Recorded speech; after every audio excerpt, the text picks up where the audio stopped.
Good morning, or depending when you're watching this, good afternoon, good evening, or good night. My name's Ross, and as always told, out of Voice of Radio. So today, we're going to be taking a look at a brand new Heracross. Except, really? Because we had a Heracross in Lost Thunder. And we're going to be getting a Heracross in Unified Minds. It's the one that for a single energy, if your opponent use EGX attack last turn, you can shuffle their active Pokemon and all cards attached to it into their deck. And this is going to be in the set after Unified Minds, coming out in Remix Bout in Japan. So for those of you keeping track, that is 3 out of 4 sets that are going to be giving us a new Heracross card. Who is designing these cards and why do they love Heracross so much? Not entirely sure. Now, if we start off having a little bit of a look at the basics of Heracross here, we can see that it's got an okay 130 HP. And look, 130 HP is the cutoff. 130 HP is what means it survives a hit from something like Buzzwole, in, let's say, Havadancy Prism Star, or Silvally. There's a lot of Pokemon out there that have 120. There's a lot of Pokemon out there that hit 120. Being able to have 130, huge advantage. Retreat cost of 3, kind of annoying. It means no buff padding. It means you can't search it out with Pokemaniac, Boo, Hiss, etc. Weakness to fire, I'm going to be honest with you guys, weakness to fire is horrible. Because with stuff like Welder at the moment, Fire decks are like the best decks in the format. Fire decks are awesome. We don't want a weakness to fire. It's basically like going, yeah, we got a weakness to the best decks in the format. No. As for being a grass Pokemon, I mean, look, you got loads of healing. You got stuff like Shaman. You got stuff like Life Force Prism Star. And it's okay, but you have only got 130. It's good. It survives some key KOs, but it's still not humongous. And, yeah, you're hitting weakness on some relevant Pokemon. Slowpoke and Psyduck, Magikarp and Wailord, I'll let you decide how relevant those ones actually are. Now, first attack here, let's not get overly excited. 1 grass energy, 20 damage. And we've seen this kind of attack a million times before. 1 coloured energy, 20 damage. We see it on stuff like Xurkitree, except Xurkitree at least has the decency to cause confusion as well. Now, here's the thing. Back pre-rotation, where we are at the moment, I don't mind these single energy 20 damage attacks. I'm alright with them. I'm cool with them. And the reason, very simply, is Choice Band. Because you see, Choice Band puts from 20 up to 50, and then with weakness you go up to 100. So something like Lycanroc, you're pretty much working on a 2-hit KO here. And all of a sudden, that 20 damage that looks miles away from getting any relevant KOs is actually getting a whole bunch of relevant 2-hit KOs. Okay, that's far from perfect, but it's fine. It's a decent attack. Doing 100 damage is great. And Choice Band, with weakness, puts these kind of things up to 100 damage. But you see, post-rotation, we're not having Choice Band anymore. But we're still getting these single energy 20 damage attacks. Incidentally, we're also losing Professor Kukui.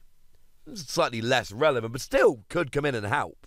So frankly, no, I'm not loving it. But we do have a second attack here, and the second attack is far better. I should say our translation comes from the lovely David Hockman, Rappelman TCG over on Facebook. A lovely man hooks us up with the translations very regularly, and I can confirm with absolute certainty a genuinely lovely fellow, and a rather good friend. 3 colourless energy, 50 damage. If your opponent has any tag team Pokemon in play, this attack does 120 damage. Well, now 120 damage, that's a little bit better. I'm kind of alright with this, ladies and gentlemen. Again, we're still not talking absolute gigantic, huge numbers here. But we are looking at a decent amount of damage. 120, I mean, look, it's ironic a little bit, probably, because we started the video talking about, alright, 120 versus 130, that makes quite the difference. Well, now you're actually hitting 120. So against something like the aforementioned Buzzwole, yeah, you're not doing it. Blacephalon, yes. So if your opponent's got a Reshiram and Charizard in play and they pop a Blacephalon down, boom, you get the KO. But not against stuff with 130. Now, the good news is there seems to have been a little bit of a trend lately towards slightly lower HP. Blacephalon's got 120, Volcanion and Zapdos have 110. This is good. You get some stuff like Arcanine with 140, but you can't have it all, ladies and gentlemen. You can't have it all. 120 will get a lot. And certainly, let's take Pikachu and Zekrom as a deck as an example. They're supposed to be playing support Pokemon along the lines of Jirachi and Zapdos. And you'll get them. They will go down. You will get those KOs. That's awesome.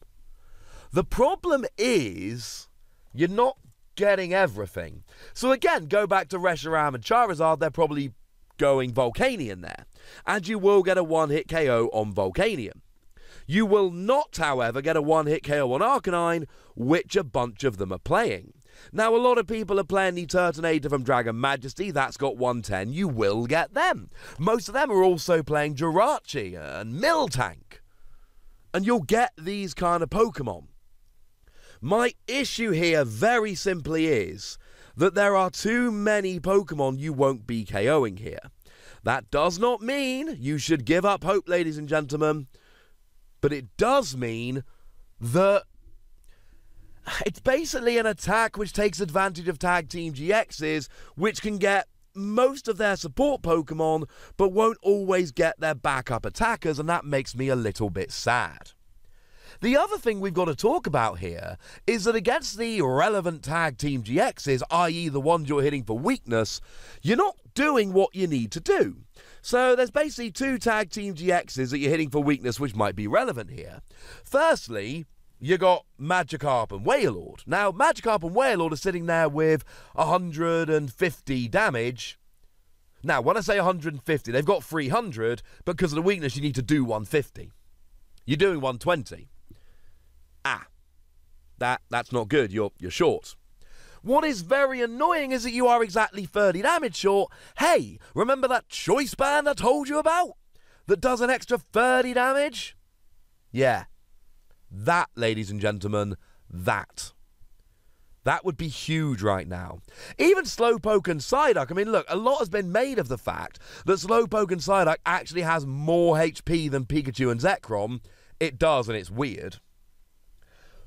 But that actually really hurts you here, because otherwise you'd be hitting 240 and getting a KO, but they've actually got 250. Now, this isn't such a big deal. You can use Shrine of Punishment.